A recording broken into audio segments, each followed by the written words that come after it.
Good morning, everyone, and welcome to another episode of Cycle Lab Coffee Time. It is our 10th week into this show, and it's been pretty awesome. I hope you got your coffee. As always, we're live from Cycle Lab in Fourways, and it is a live Q&A, so if you do have any questions, feel free to comment and ask questions at any time. I'm a little bit injured this week, so I've only got my left hand to drink my coffee. But today we are privileged to have Nick Porteous with us.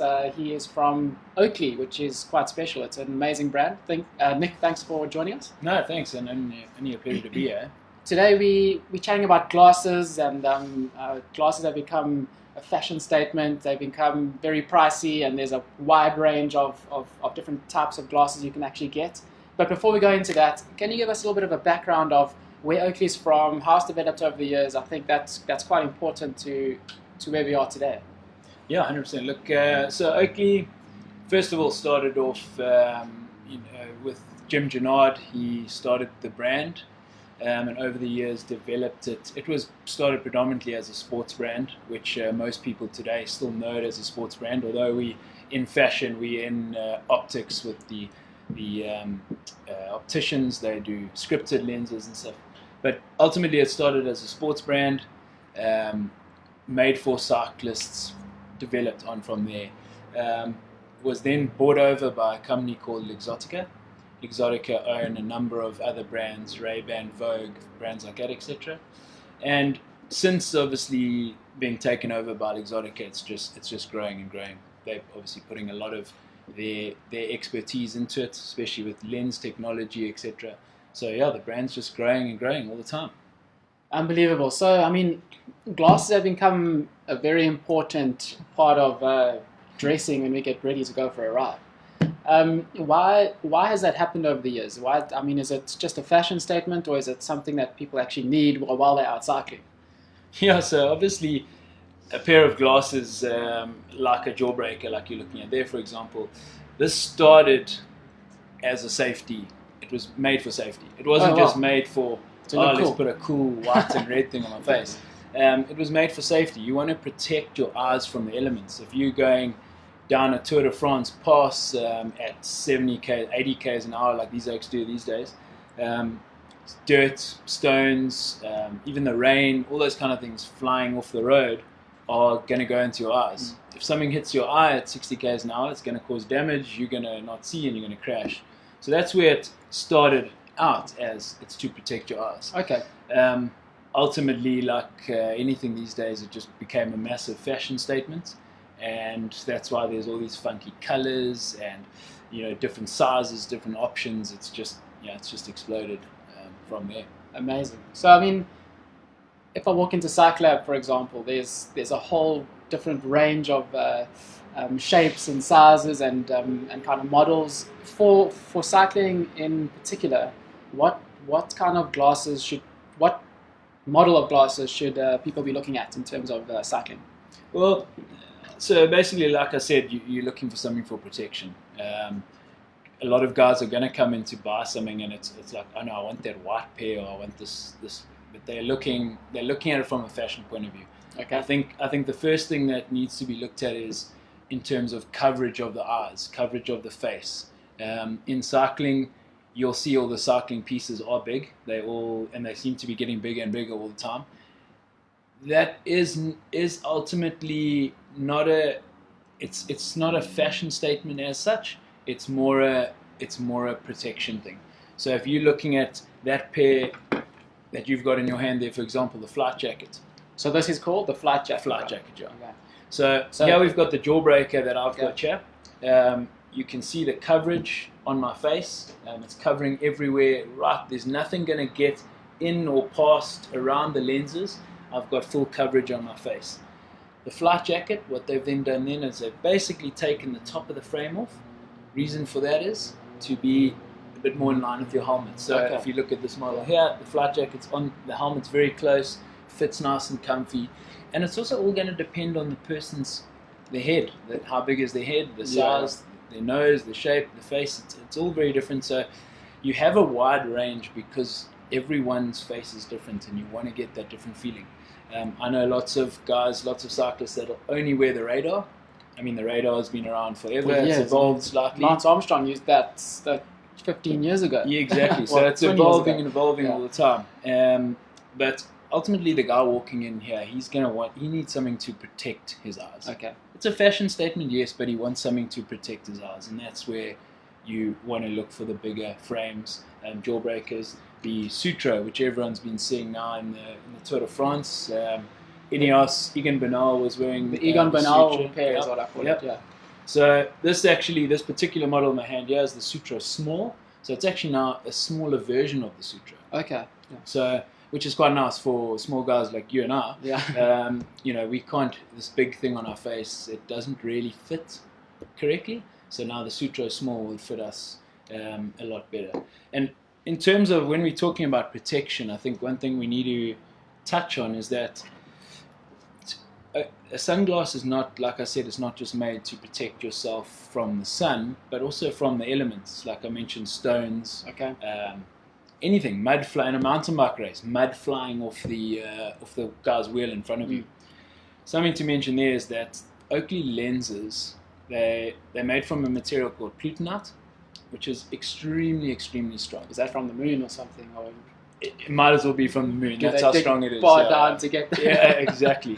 So plutonite, I often say to people, maybe not the 100% correct wording, but I often say to people it's bulletproof. Okay. You can take that material, you can take that frame, you can put it on this mannequin here, and we could shoot it with a pellet gun. That lens is not going to pierce, it's not going to crack, it's not going to break, which is highly important. If you think about that stone flying off that wheel at 60 km an hour and that hits your lenses, It's game over. it's game over. Yeah. If that lens shattered, you're going to have pieces of the lens in your eye, and I think that's something that I don't think everyone understand about the quality and the strength of the lenses. Yeah, because I was actually going to ask you now, I mean, why are sunglasses so expensive these days? I mean, like, if you look at the pricing of these, anything between 2,000 to 3,500 rand. Exactly. But if you're talking about that, where you can potentially save yourself from going blind, I mean, it's actually an investment into your cycling and your kit and so on. Exactly. I mean, if you, look, I think sports in general is just everything is just so expensive, and at the end of the day, you're paying for what you get. Sure. The quality, the R&D that goes into a pair of sunglasses these days is, it's not just, oh cool, let's design a frame that looks cool, Yeah. print it out and a for away. And that's the one thing with Oakley, is where they're looking at everything about the pair of glasses. It's not just okay, that'll fit a guy's face. It's the fit, the form, the function of the frame. Everything goes into this. How it sits on a person's face. Again, mentioning that stone coming off the guy's wheel at 60 km an hour. If I've got this on my face and that stone comes off the wheel, hits the frame, and the frame bounces off my face, that's now defeating the object as well. Yeah, you want that to stay in place. So For nice and snug. yeah, hence Oakley's wraparound temples. These hold onto your face. This particular model, the Jawbreaker, the temple actually adjusts. So if you've got a slightly longer head, I that didn't know temple that. adjusts like that. Wow. You clip it back in, and it can fit all people's heads. The reason is you want it to fit properly. Your helmet straps get in the way; they interfere a little bit. That now makes it easier to fit all people.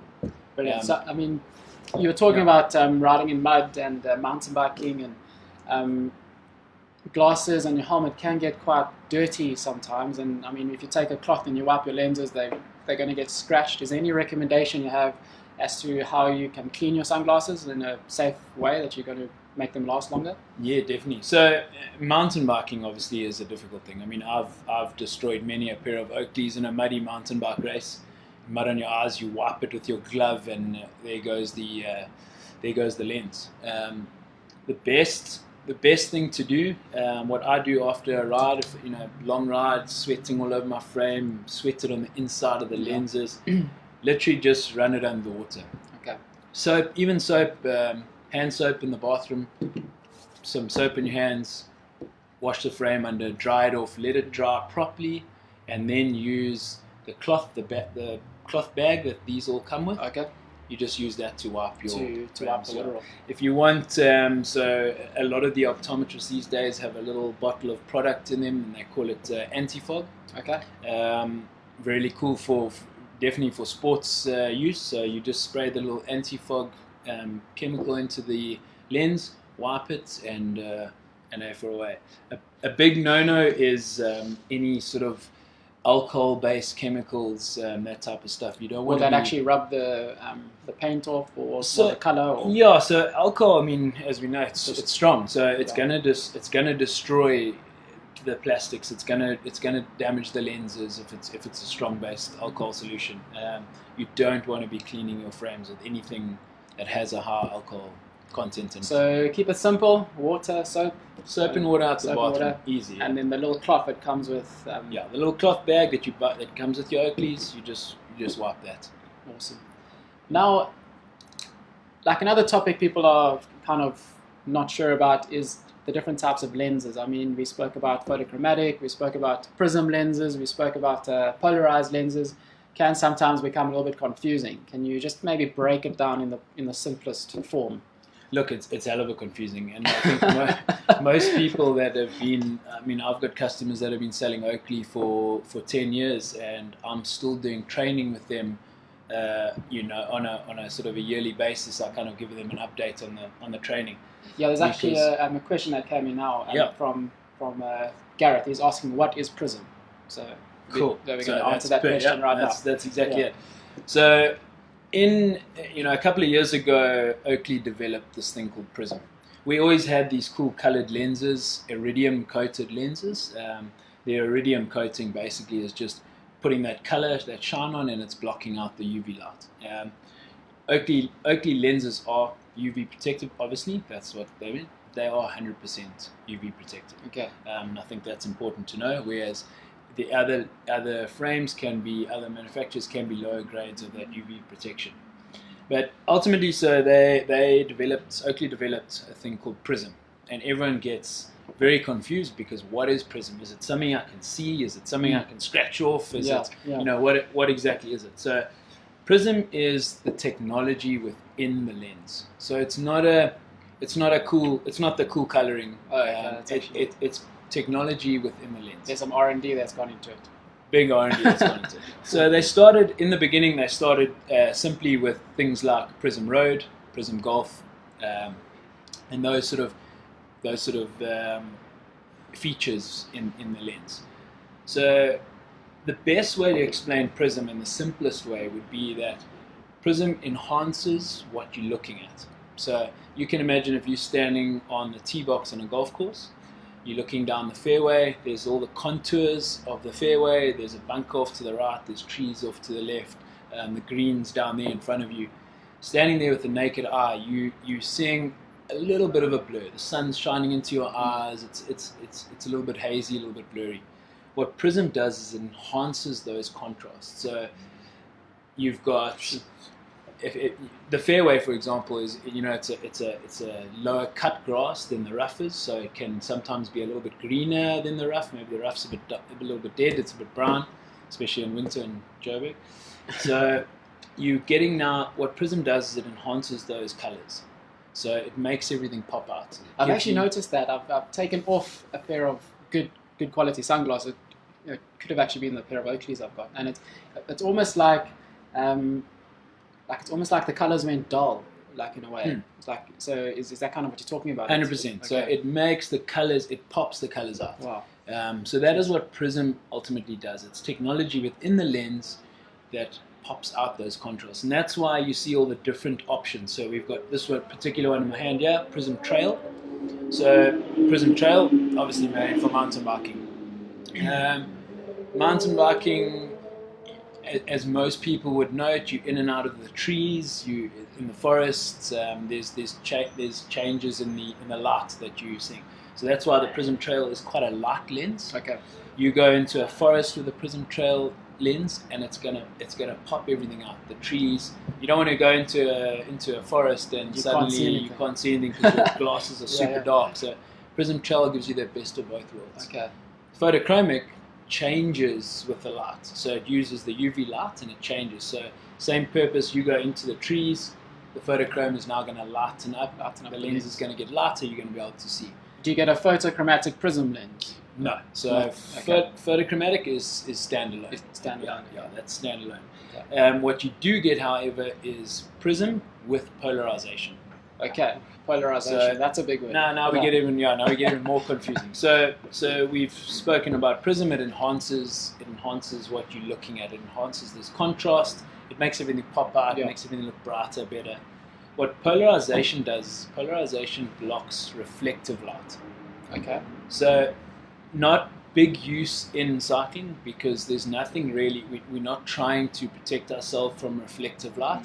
That's more if we now start looking at sports like fishing, going skiing, the dam, going to the Vaal for the weekend. There you're getting reflective light off the water. Wow. So polarization is going to block out that. Sure. So we have then a range of fishing lenses, deep water, shallow water. Those have polarization in them as well. So they're prism and polarized. Polarization, is that like when you're wearing a pair of glasses and you look at your cell phone and you can't actually see the screen because exactly. it So blanks it out? So polarization, because it's blocking that reflective light, so any light that bounces off a surface. Okay. So your cell phone has a glass screen, your iPad, things like that.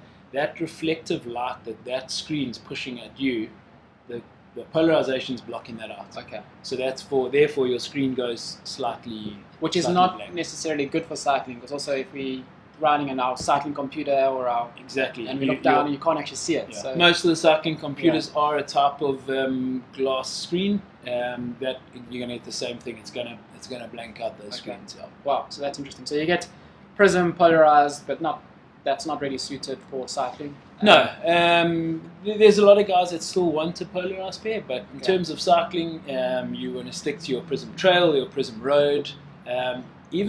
I've even said to certain people, Prism Golf is a really nice frame to use for running, cycling. It just gives you a very nice outlook on the world, basically. Awesome. Any new pair of sunglasses that are coming out soon, like new models or things that we're going to be seeing coming out in the near future? So everything is pretty much, the new stuff's just been launched now.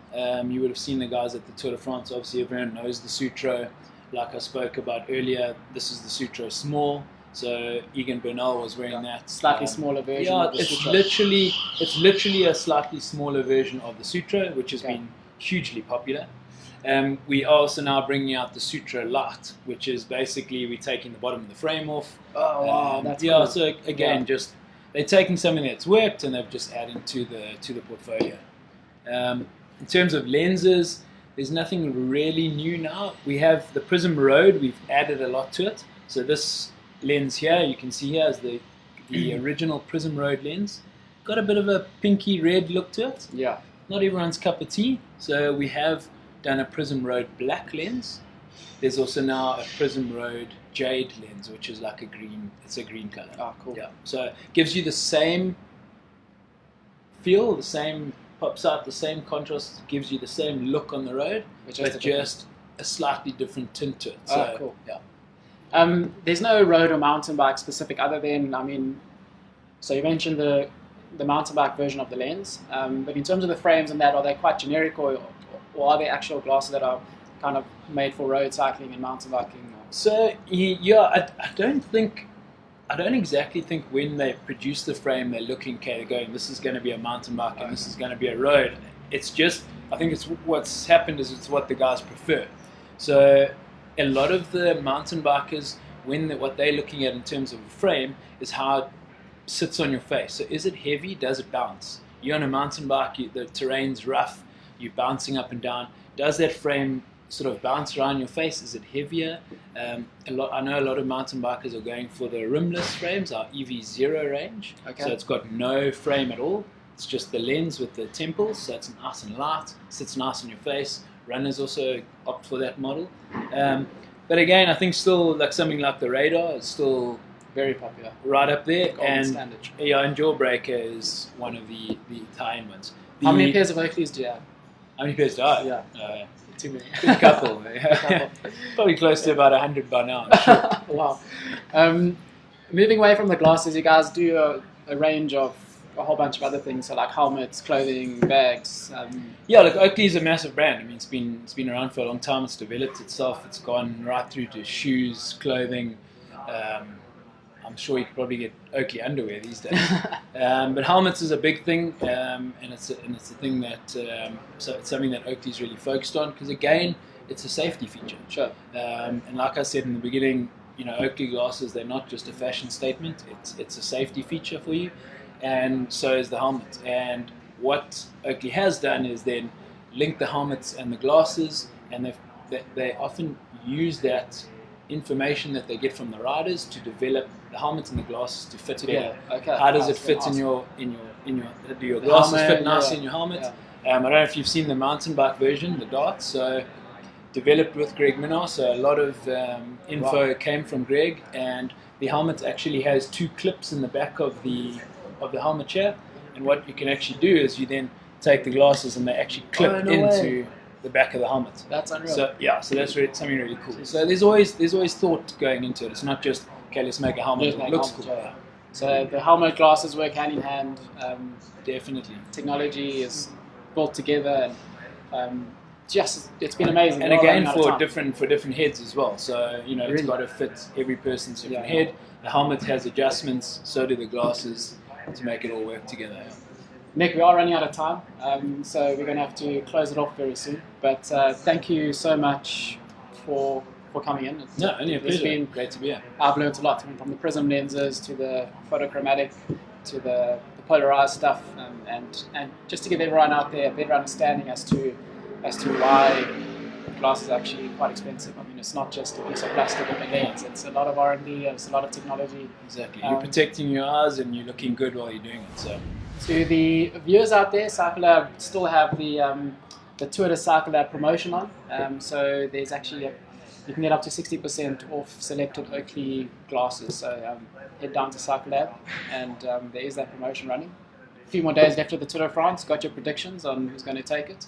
Oh, it's going to be Roglic for sure. Yeah, I don't think anyone's touching him, not from almost day one. Yeah, it's been incredible. I mean, Van Aert, their sprinter, was helping pace up the climb, and all the Ineos riders were already running off. Exactly. Only problem with that team is they don't wear Oakley. What teams do wear Oakley? It's Team Ineos. Ineos obviously have it. Then we have the Quickstep, they're wearing it, and then there's a lot of individuals as well that are actually Oakley athletes where the team technically is not sponsored by Oakley. And then I think something that I learned that was quite interesting is that a lot of the riders in the tour, maybe especially your sort of lower grade riders, if you can say that, they're actually buying the brand. Really? Wow. Yeah, if their team's not sponsored by it, and they've worn it maybe for the last 10 years and it works for them. A guy like that doesn't want to just wear something that he doesn't feel is going to work for him. So the guys are actually, some of them are actually buying the product. Investing in their equipment. Yeah, exactly. I've seen Remco and all those guys have customized glasses. So yeah, I know that we did speak about it before, but that's customization. Any possibility? Yeah, so with those kind of guys, with these high-end profiled athletes, they often get a lot of customized product. If you watch MotoGP, you'll see all the MotoGP riders, Marc Marquez, Vinales, they obviously Rossi, they all have their customized frames. In terms of the public getting customized, in South Africa we don't do it. It's just around costing and getting the product here. But there are places around Europe and in the States that do customized. So you can order a customized pair. But I mean, there's so many colors and options. It's almost to be honest, your customized version will be here somewhere. I mean, in the Jawbreaker, for example, I think there's probably 20 different color options. Yes, so, unreal. And that's locally available. So you don't really need a customized pair. Nick, thank you so much for coming through. No, yeah, pleasure. Thank you. We'll chat soon. Yeah. Cheers, guys. If there's any questions, please just put them in the comments and we can get back to you at a later stage if you didn't watch it live. So next time, next week, same time, same place, always live video. Cheers for now. Cheers.